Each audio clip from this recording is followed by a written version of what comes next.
Hello everyone, Mappy here. I just want to take a quick minute to talk to you about Anchor. Anchor is the free website that I use to upload and edit my podcast right from my computer or phone. And the best thing about Anchor is it will distribute your podcast automatically to different platforms, including Spotify and Apple. If you are interested in making your own podcast, you can download the free Anchor app or go to anchor.fm to get started today.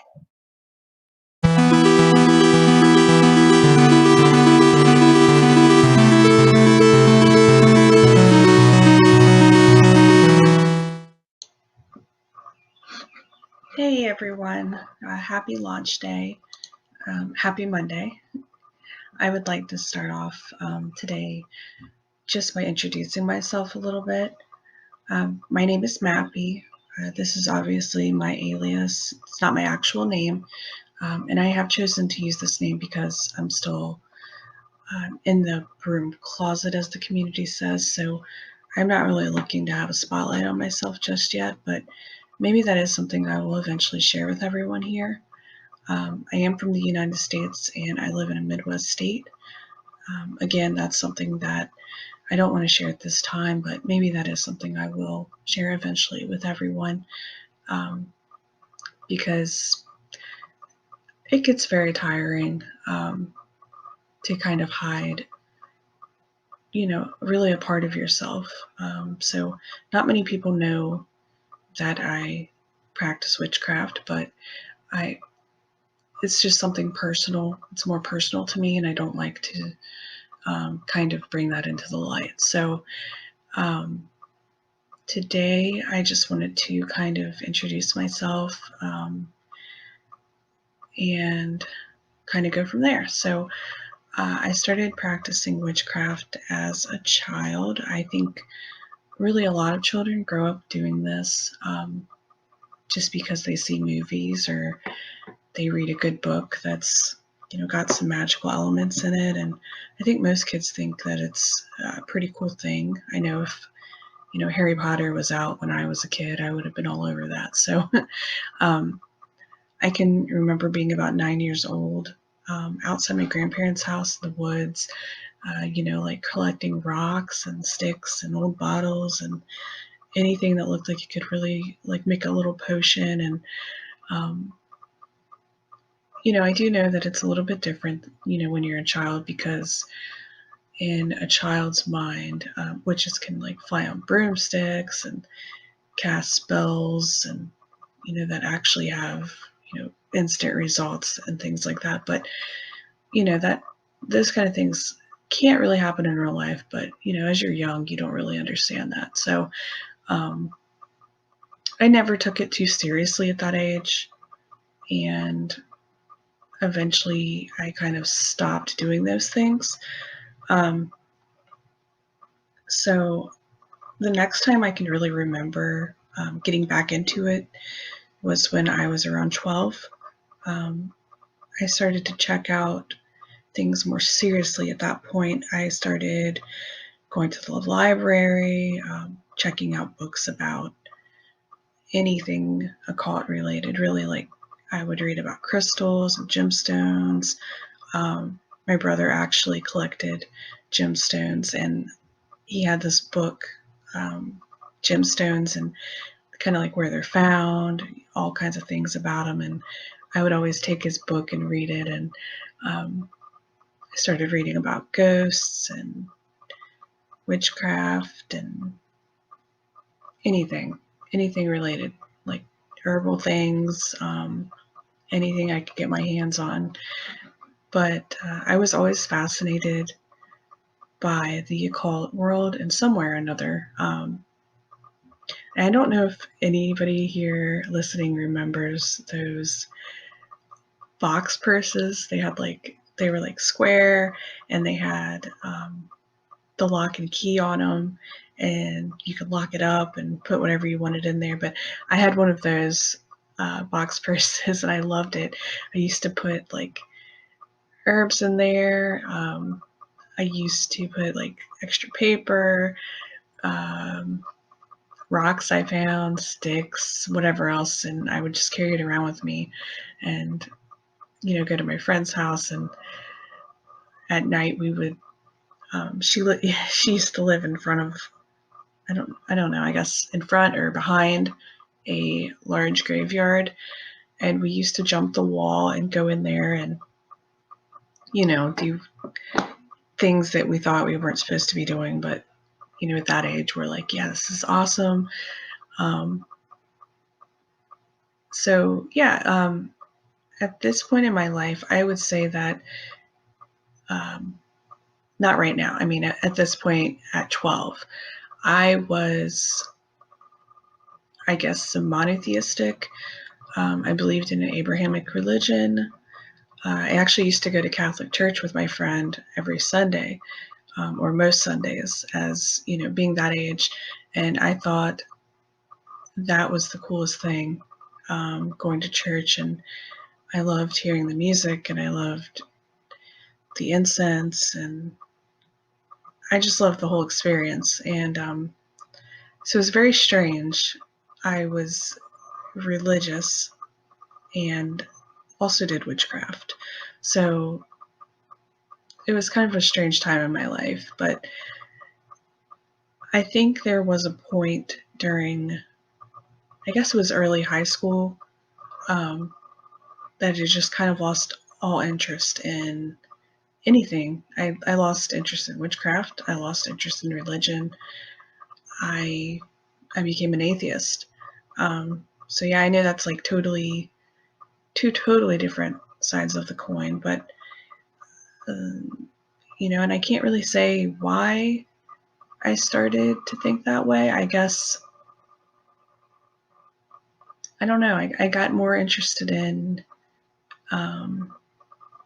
like science, and things sounded like they weren't real, and I became so close-minded. And then it really wasn't until about 2 years ago that I really started getting back into things, back into witchcraft.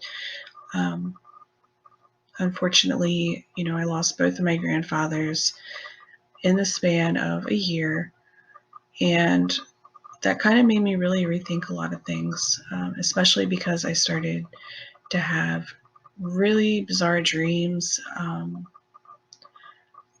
Things would happen to me, during the day, during my waking hours, that I couldn't explain in an atheistic sense anymore. So after that point, I began researching again. I began learning as much as I possibly could about, witchcraft, or I kind of actually started reading about all kinds of religions. I read about Buddhism. I read about Judaism. I read the Bible again. I was just kind of exploring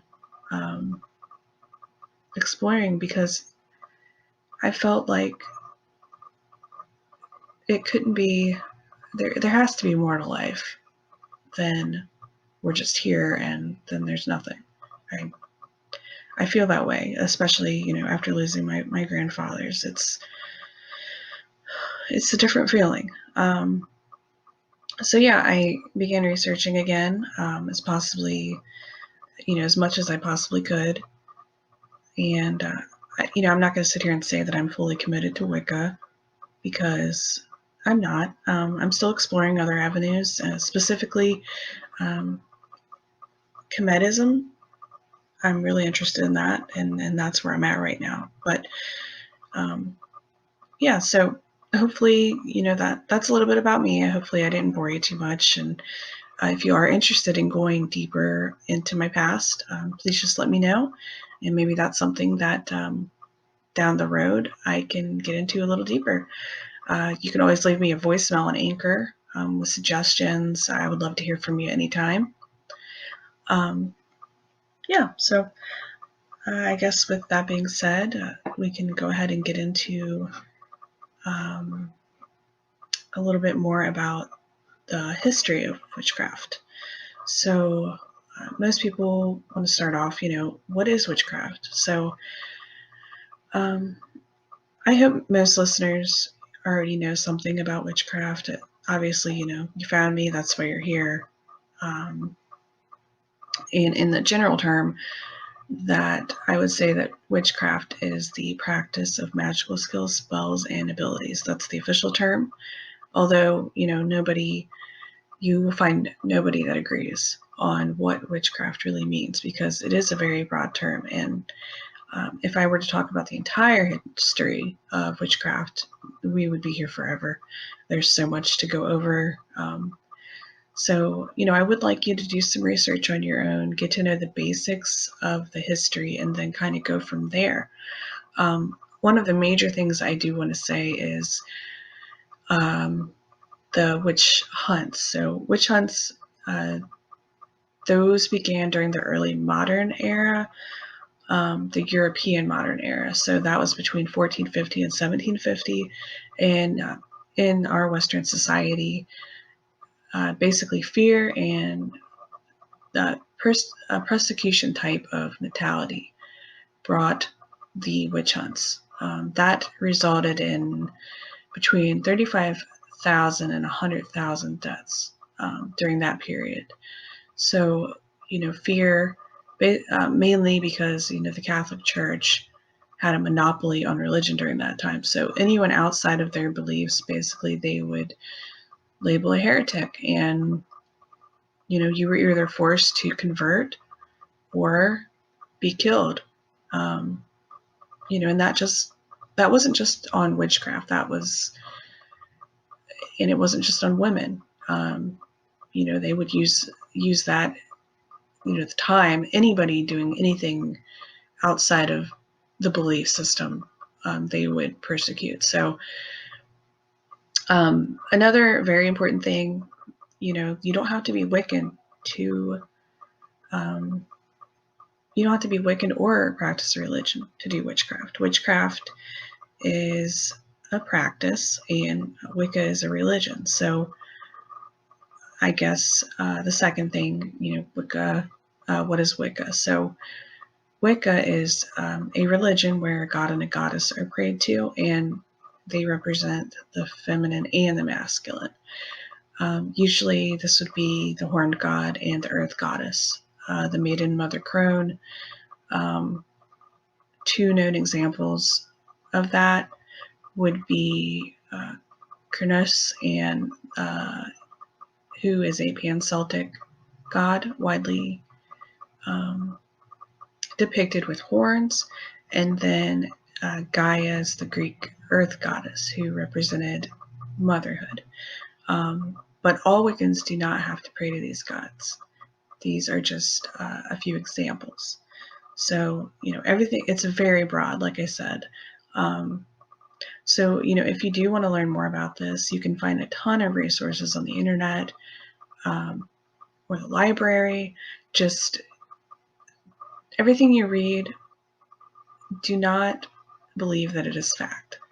Even with books, always do your research. And if you think you have done enough research, do more research, because just because it's a book and it's out there and on the internet doesn't mean it's a good source.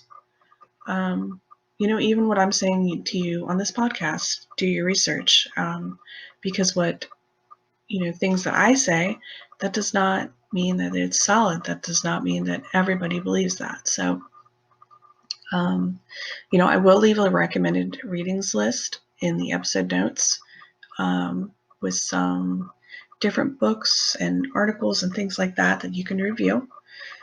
But really, I think that about wraps things up for the day. I do want to quickly talk about my website, which is still under development, but I will be selling my homemade soaps and jewelry, along with other witchy items down the road. And eventually I'll add a blog section as well. If you do want to reach out to me with episode suggestions or questions, or anything that I can answer, you can email me at witchyzen@gmail.com. But I think that's about it for the day, and I will talk to you all. I will talk to you all next Monday. So until then.